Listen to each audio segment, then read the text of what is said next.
What's up, guys? This is Webby, and this is your Monday Night Raw review for August 8th, 2016. We had quite the show tonight, and I have a very special guest. He is quite the wrestling nut, mind you. And I'm going to bring him in right now, and his name is Farva. Farva, come on in. As you see, he has the mask, Eric Rowan mask. He is a John Cena fan. He likes the World Heavyweight Championship. And he's a big Suplex City fan. So, what do you think of Brock Lesnar? I like Brock Lesnar a lot. I like his moves. I like that he is Suplex City. And Viperville has nothing on Suplex City. All right. So, what do you think of John Cena? Do you think John Cena is going to be AJ Styles at SummerSlam? John Cena is my hero. He will beat AJ Styles. Sounds pretty good. All right. So, we start Raw off with Enzo and Big Cass coming off, cutting a big promo on Jericho. Enzo doing his usual stick, saying a bunch of stuff. And Jericho comes out, and Owen says that he has Jericho's back. What does it mean? I'm not exactly sure what it is, but I would definitely like to know. Because Jericho keeps on saying that Enzo's going to get it. Maybe just get beat? I guess, because they had a match, and Jericho ended up getting the victory over Enzo. And throughout the match, Jericho pretty much dominated Enzo, right? Correct. And KO grabbed Enzo's leg, and code breaker. Big Cass gave a big boot to Jericho, and he won by disqualification. After that, we had a walking advertisement for a ratings killer. I've said it before and I'll say it again. Braun Strowman deserves to be off the TV. I'm going to go take a pee break. Thank gosh. Braun Strowman. The less he's on the TV, the better. I'm going to tell you this. He came out. He stuck his tongue out. He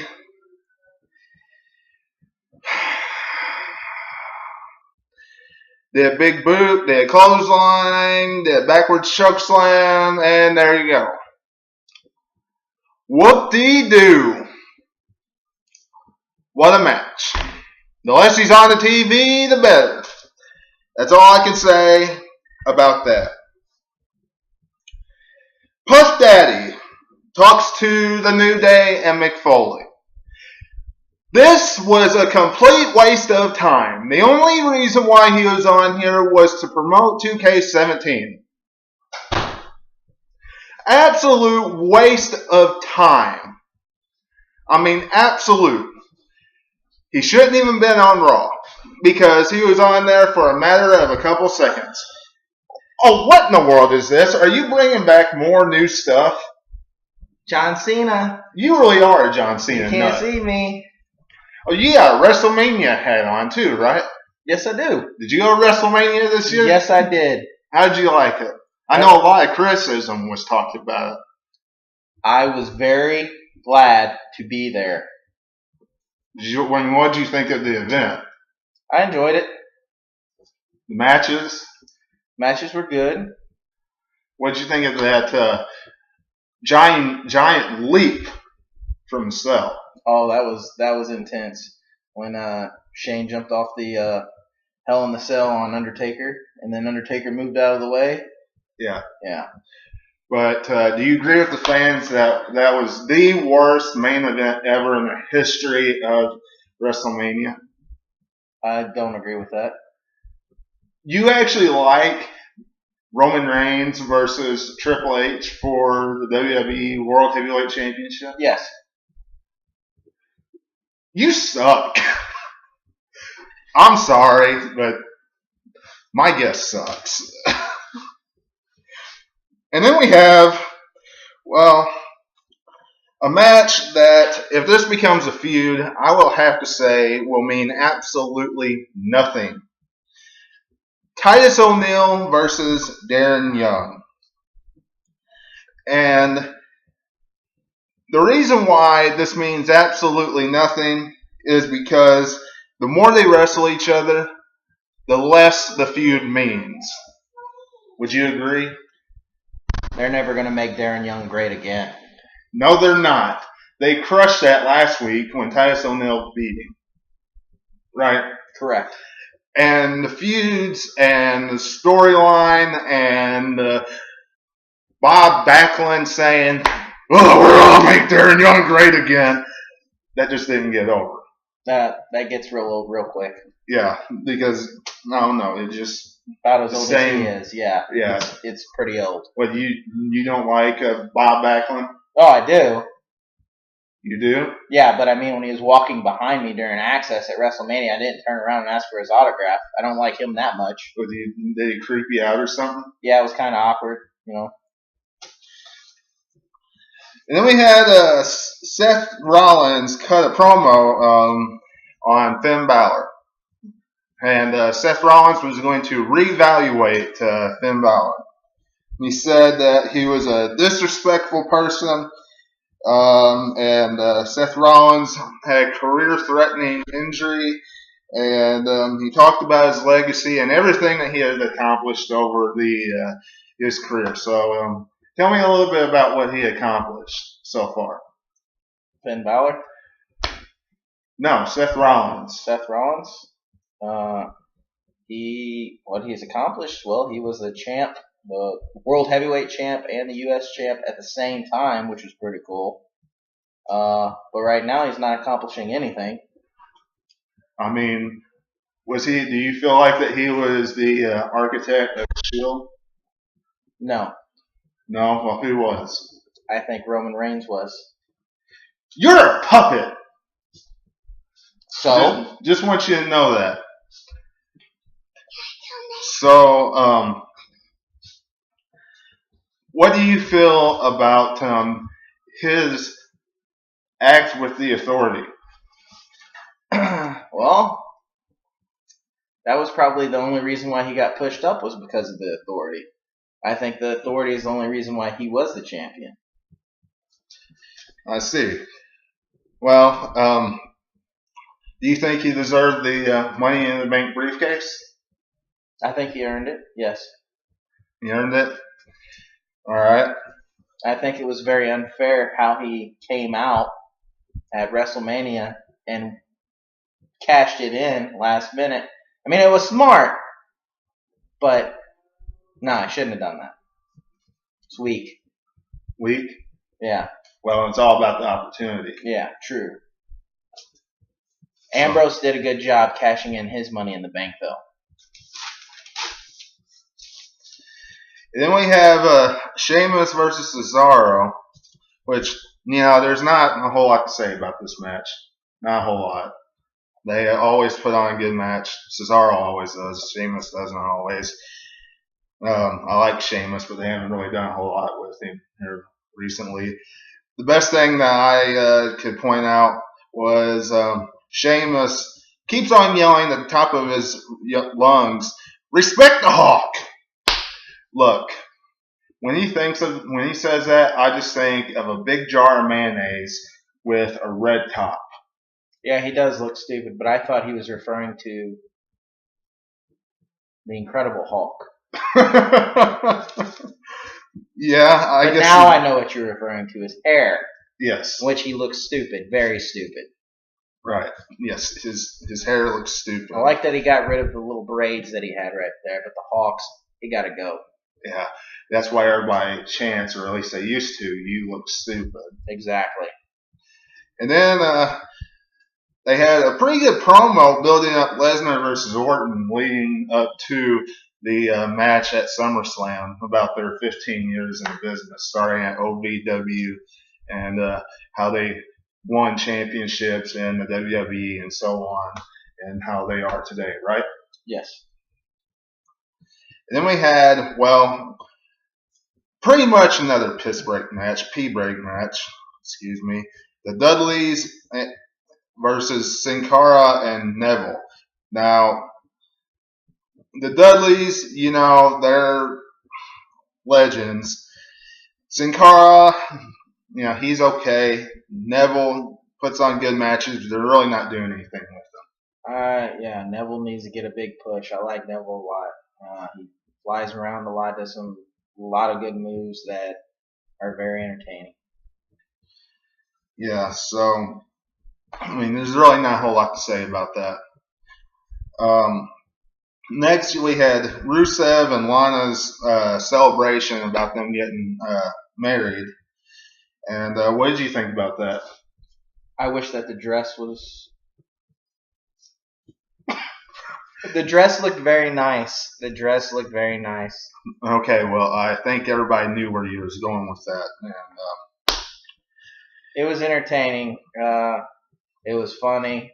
You know, they were all coming out talking about how none of us were invited to their wedding and how it was so awesome and expensive.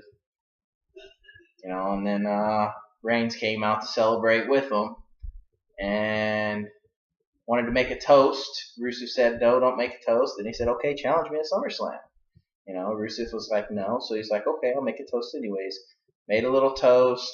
You know, Rusev got all upset about it. They started straggling around the ring, and the result was Lana ended up falling into that big cake, making a huge mess, and, you know, Rusev was throwing a little hissy fit, throwing cake back at Reigns as he was leaving the ring. Yeah, so, and what do you think, because the match is set for SummerSlam, Rusev versus Roman Reigns for the U.S. Championship. It's going to be good. Yeah, it's going to be good! Reigns especially if you are a Vince McMahon puppet and a Triple H puppet. If y'all guys didn't know, I'm actually talking with him right now. He's the puppet. No. Because he is chanting and cheering for who they want you to cheer for. And they want you all to cheer for Roman Reigns. And then we had Sasha Banks versus Dana Brooks. And the thing about this match was if Dana Brooks won, then it would be a handicap match for the Women's Championship. And if Sasha Banks won, then Dana Brooks would be barred from ringside. And Dana Brooks lost. So what do you think about this? Well, I think it's going to be a fair match. And because it's a fair match, I think Sasha Banks is going to retain the Women's Championship at SummerSlam. Hands down. Hands down. And, you know, they're going to tear the roof off the Barclays Center. Yeah, like a boss. And then they showed a video clip of Finn Balor talking about how he's honest and confident and he's completely different than Seth Rollins, which I think they're doing a pretty good job building him up. I don't know. How about you? Yeah, I think so too. Because, you know, I've said it before and I'll say it again. There's a lot of, as us IWC members will say, casuals that don't know who Finn Balor is because he was on NXT and we don't have the WWE network. Would you agree? I would agree. So then we had Luke Gallows make very short work of Kofi Kingston. And what did you think of this? It was kind of a boring match to me. It was boring, but the club is going to storm through them and take the tag team championship at SummerSlam. I think so too, and that's only because Big E's out. That's the only reason. You know, they got the powerhouse of the tag team is Big E. All they got is speed and charisma between Xavier and Kofi. And Xavier is the mouth of the team. He's not the wrestler of the team. And then we had Mick Foley call out Daniel Bryan. Of course, this has to do with Brock Lesnar and Randy Orton last week invading each other's shows. What do you think about this? I don't think it's going to make much of a difference. Yeah, I don't think it's going to make much of a difference. Basically, Foley wanted to apologize for Brock Lesnar invading a show. And I guess Brian was like, so? It was entertaining. Yeah, and then Rusev came out and said no one should interfere in their show, and Rusev's the only champion, blah, blah, blah. Cesaro came out and said he deserves a championship match, blah, blah, blah. Cesaro gets a match on Raw at the very end. I thought it was kind of lame because they didn't give him much time. It was very short. The match started right at the end of the hour when wrestling typically goes off. And it pretty much ended with Sheamus giving a bro kick to Cesaro, and Rusev retained his championship. Cesaro had that match. He really did, if it wasn't for Sheamus. And Roman Reigns came out, speared Rusev. Whoop-de-doo. Who cares about that? I mean, I really don't care about that. Believe that.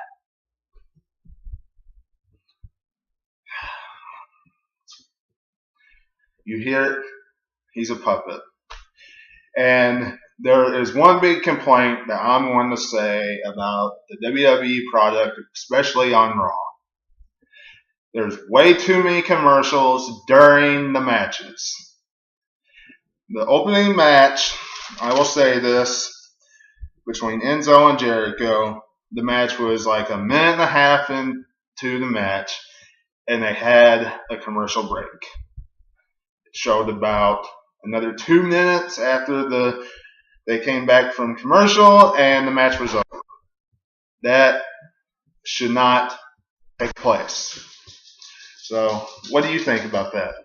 I think the other problem is the roster's so small, and they got 3 hours to fit everyone in, and they had multiple sessions of wrestlers in multiple sessions throughout the night.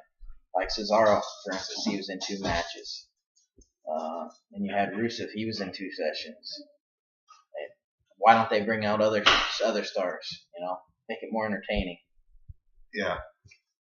So that's it. Do you have any other comments? No, that's fine. Thanks for having me on your show. Yeah. So that's a Monday Night Raw review for August 8th, 2016. This is Farva. Hope you come back on again soon. And stay motivated. Catch me right back here on this channel for my SmackDown preview tomorrow. And until then, catch you on the other side.